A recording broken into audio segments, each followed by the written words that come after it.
Hope everybody had a nice Easter. Food coma? Maybe. Sunset at the river? For sure.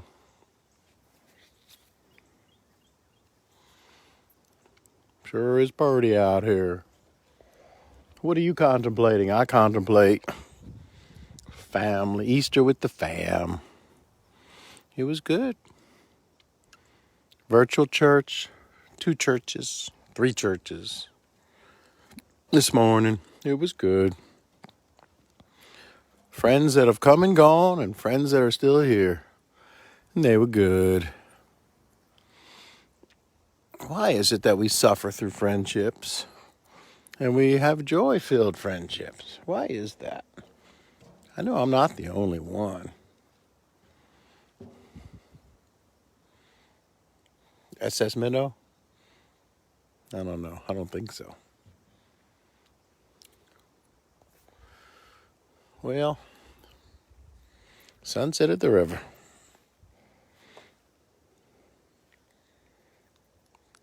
The wind has died down since before. It was windy before. Not now. Sure is a pretty sunset.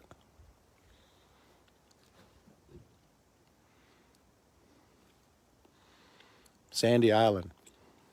Dead ahead. See that green light?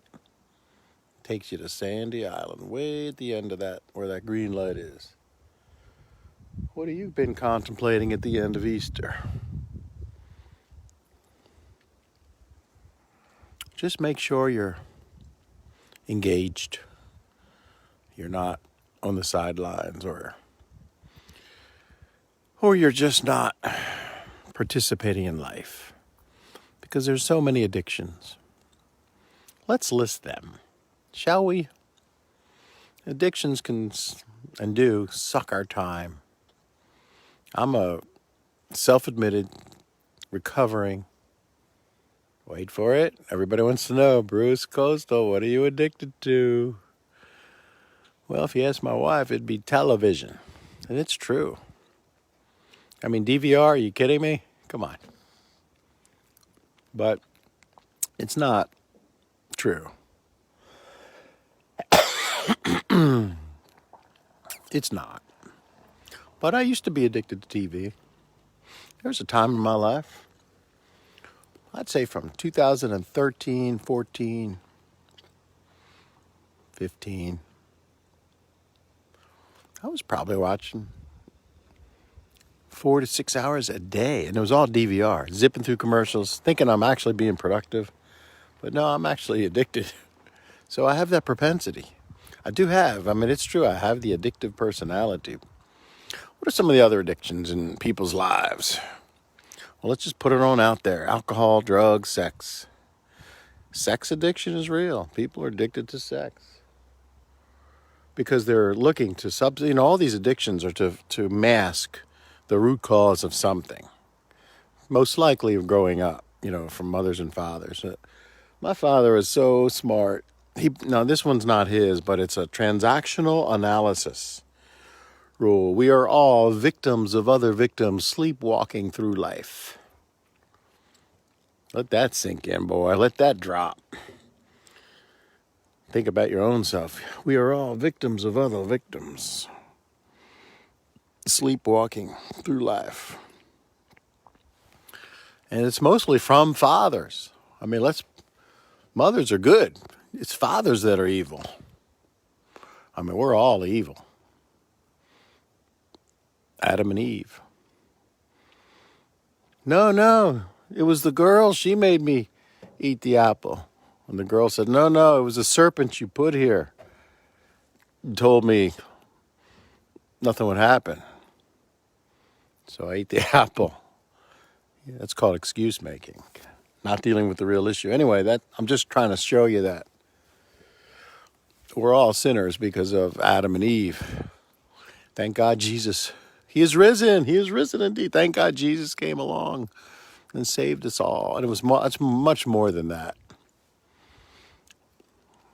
It truly was. But anyway, let's talk about some other addictions that are masking, robbing you and robbing me of life. Well, I think sex is a big one. I think porn is a huge one. Mostly for guys, maybe for girls, I don't know.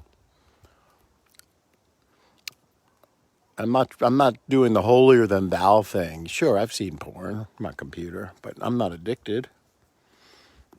I stay away, but it's been on my machine for sure.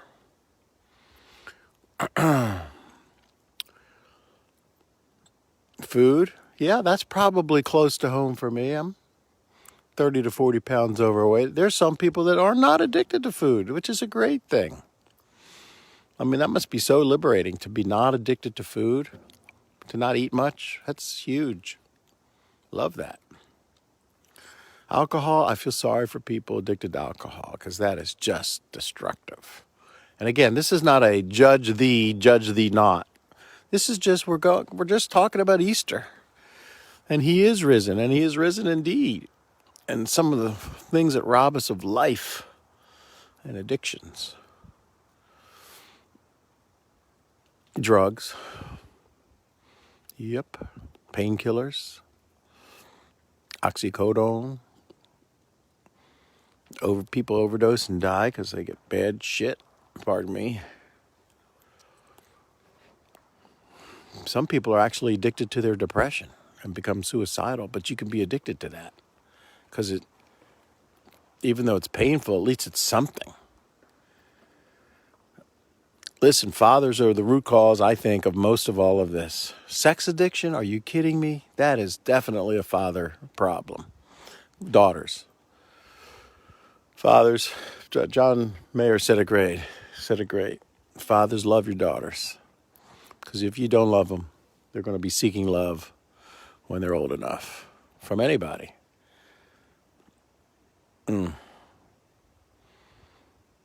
Mothers, love your daughters. Mothers, love your sons. But don't love them too much. Then you got the overprotective mother wound, which is also a problem. Then men grow up and they are resentful. And they treat women poorly because their mother was overprotective. Or they become passive as men because their mother was overbearing. So if you're a parent, keep all this in mind. It's never too late to change. It's never, ever too late. Never. You can change it on a dime. If your kids are grown, don't worry. Don't say, oh, my kids are grown. I've squandered the time. No, you haven't. Reconciliation. I mean, what are we talking about? And Bruce, why are you always talking about heavy topics? Because this is it, man. This is life. Life is life. Life is real. If you can't deal with the truth, the Jack Nicholson, you can't handle the truth. You got to handle the truth. You got to deal with the truth. You got to set yourself free. And mostly it's father's faults. But we have to take responsibility as adults to break the pattern. Deal with the root cause. Whatever's in your life, just ask yourself this question. What is really fueling this addiction in me? And if it's a woman dealing with sexual addiction, then that's a father problem. Lack of attention, lack of love. Let's see what else. Drugs? I don't know. Couldn't help you there. Alcohol? Sadly, again, I'm not judging. Don't know. Bad news for sure. Bad news, alcohol. Because you're robbing yourself of precious life. There's another thing. I'm learning all about myself. KnowThyself.name and the Enneagram, and I love to live spontaneously and have a good time. But with boundaries and parameters. So I'm always going out, in social nature. I love the nature, as y'all know. So maybe I'm addicted to seeking a good time. What is my root cause? What am I trying to fill? What void am I trying to fill up? By always looking for, this nature thing is amazing. This river, this sunset, it's gorgeous. I just left the family. We're about to watch American Idol together. And I'll come back. It's only 3 minutes away from the house where I'm standing. But I wanted to catch the sunset. Am I addicted to nature? I don't think so. However, I may be addicted to, just always wanting to entertain myself. Maybe.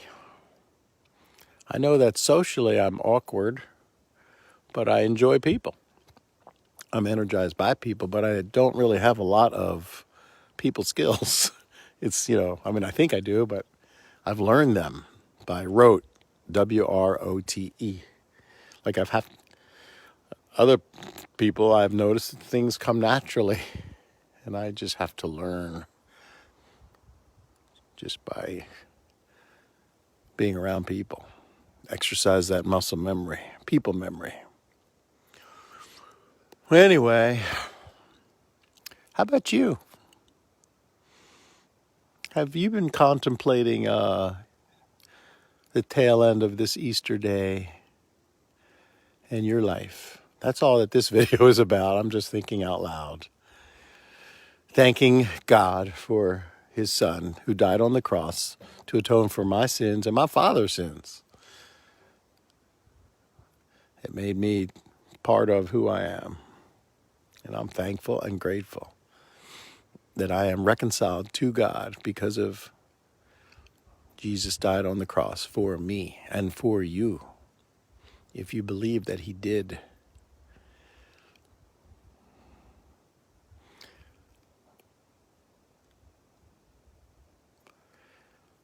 So I'm really done talking about addiction. I think I know what mine are. Mine are A, B, and C. A little bit of food, a little bit of lingering TV, but not much. And maybe a little bit of too much nature, if that's a really thing.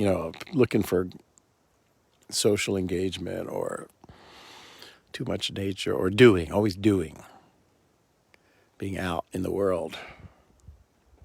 So it pleases me when I hear people and they let me in and we talk because I'm a deep individual, a heavy, H-E-A-V-E, or heavy, H-E-A-V-Y person. But I can tell a good joke or two. I'm fun to be around. Otherwise, people would just get rid of me because I'm just too heavy all the time. And they typically don't. I lost my train of thought, squirrel.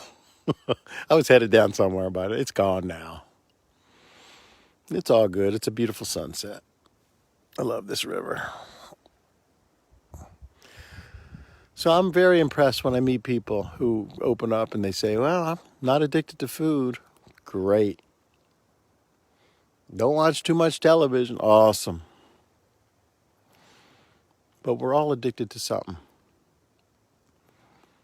And the purpose of tonight's Easter sunset is for you to just contemplate, what are you addicted to? And then, more importantly, why? In other words, what is the root cause of that addiction? What's fueling that? What are you trying to mask? What pain are you? M-A-S-K, masking. Sure is a pretty sunset. Now look, we have our whole earthly lives to reconcile these things. So it's never too late, in other words. Fathers, reconcile with your children. Children, reconcile with your parents. It's never too late. But be proactive. Don't wait.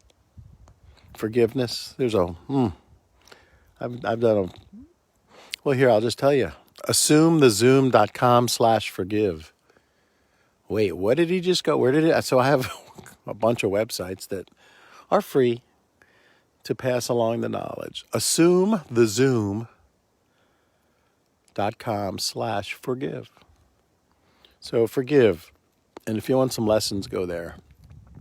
I've done a couple of videos on that, written a couple paragraphs, poem. I wrote a poem on forgiveness.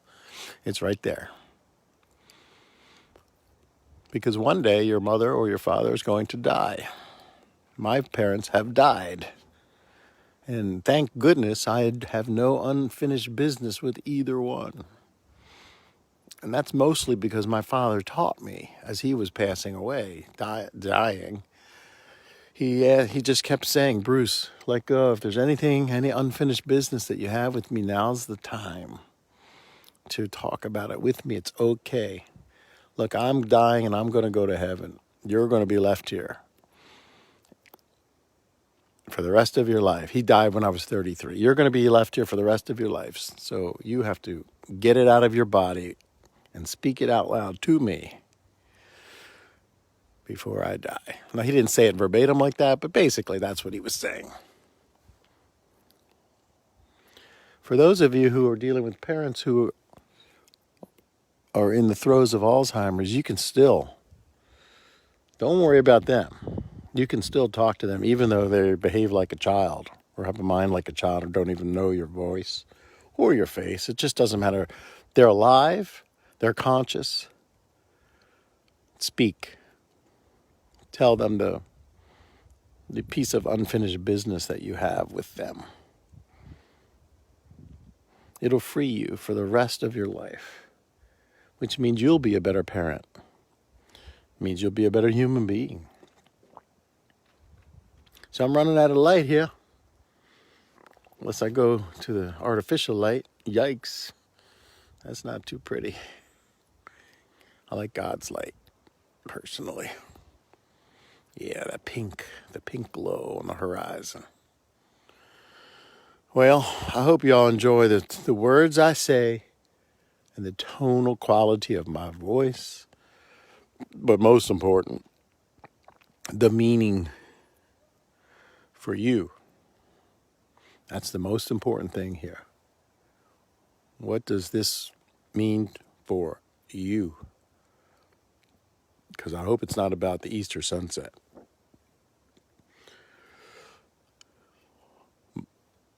Bloom where I'm planted. It's planted down here in South Carolina by the Atlantic Ocean and the Waccamaw River and its tributaries.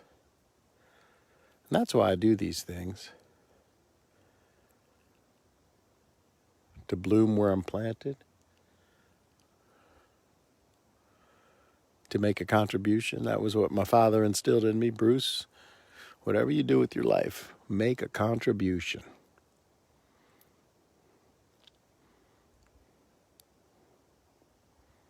And so I am. Shine your light bright. That's another great thing I talk about. Shine your light bright. Don't be bashful, but be yourself. You have a personality. God gave you your gifting, your experiences. Use them. Don't hide them.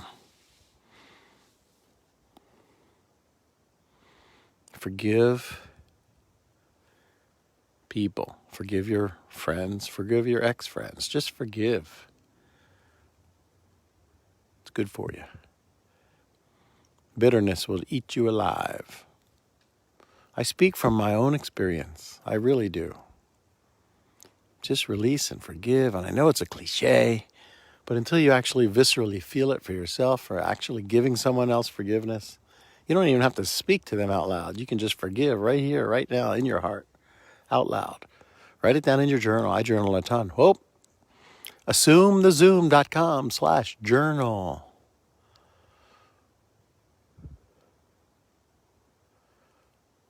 Forgive.